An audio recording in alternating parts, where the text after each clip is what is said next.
Bismillah ar-Rahman ar-Rahim. Completing our series of the diaphragmatic hernia MCQs. We start this MCQ we have stopped last time at number 15. We'll start now at number 16. A mother is holding her newborn baby in the hospital bed just a few hours after giving birth. This is a very important clue. Few hours after birth. The mother becomes alarmed with her baby begins to have difficult time breathing and rings for help. You arrive at the bedside and observe that the baby is in severe respiratory distress. Quick examination revealed barrel-shaped chest. That means it's expanded anteroposteriorly. Also reveals a scaphoid-shaped abdomen. This is an important clue to exclude other choices. Okay, and absence of breath sounds on the left side. So that means that the left side has no good air entry. That means that the lung may be hypoplastic. And he ensures that the heart beats is displaced to the right. So most likely this is intestinal content that pushes the mediastinum totally to the right.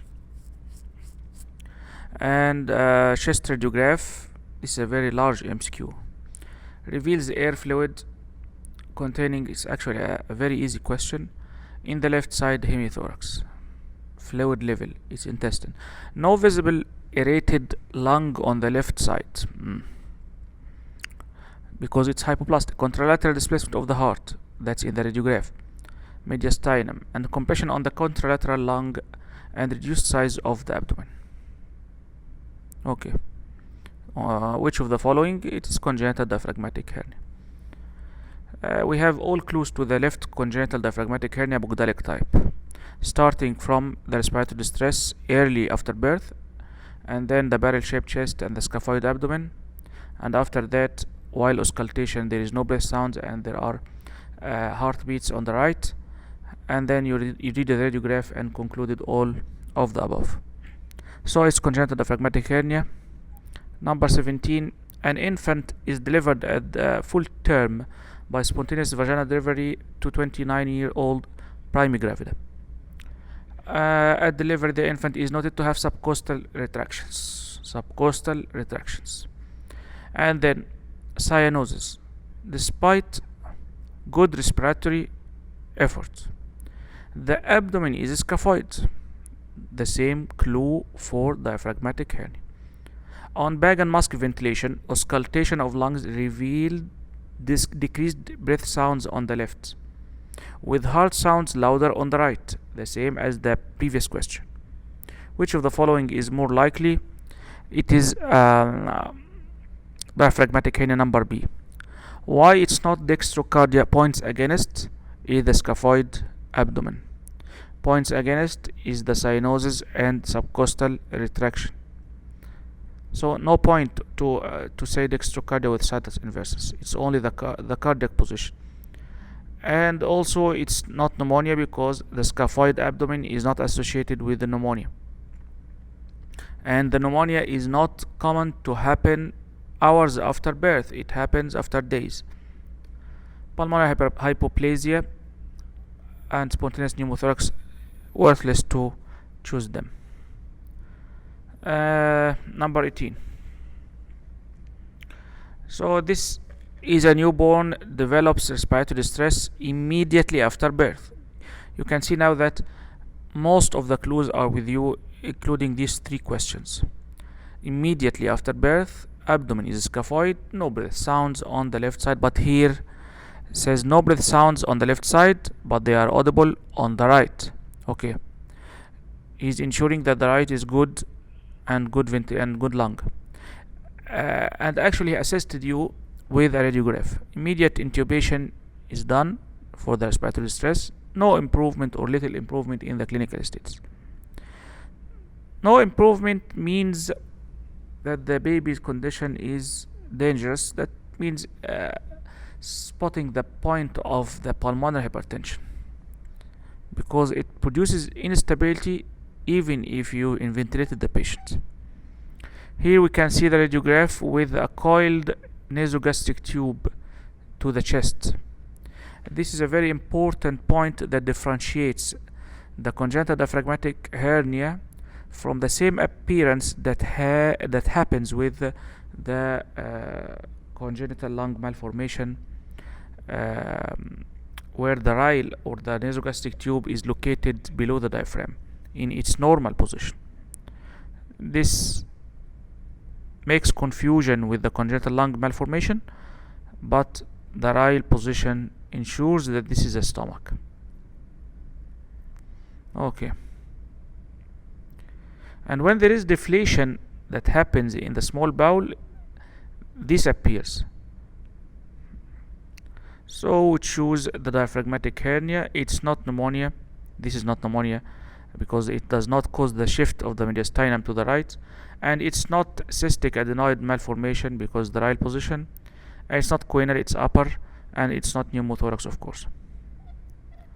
Question number 19.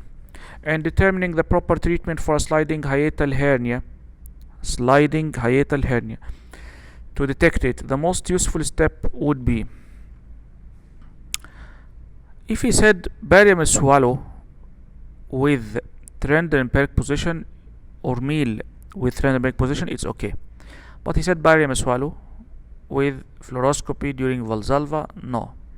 Flexible endoscopy is the second step after the contrast to diagnose the hiatal hernia, and not the GERD. The GERD is diagnosed with pH impedance catheter, which is highly demanding tool or for 24 hours, and it has very difficult interpretation.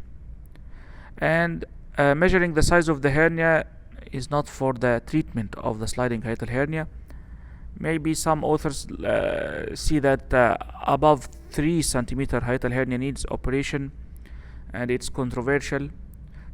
What the author here says is that not the size that determines the operation need, the decision of operation, and also not the presence or absence of hiatal hernia, but only the symptoms of the patient. If there is no symptoms, there is no surgery. If there is no symptoms after medical treatment, there is no surgery. This is very controversial because we mean by the symptoms the clinical symptoms and the esophagitis that's apparent in the flexible endoscopy. So he says that if all of this are subsiding or never appeared before, no need for operation, only medical treatment. But what's in the literature is if there is anatomical abnormality with a controversy in the cutoff of the size of this anatomical abnormality, a patient needs operation to reduce this hernia because it is going to be complicated sooner or later. Also, when we talk about the medical treatment limit, the medical treatment limit is 6 months maximum.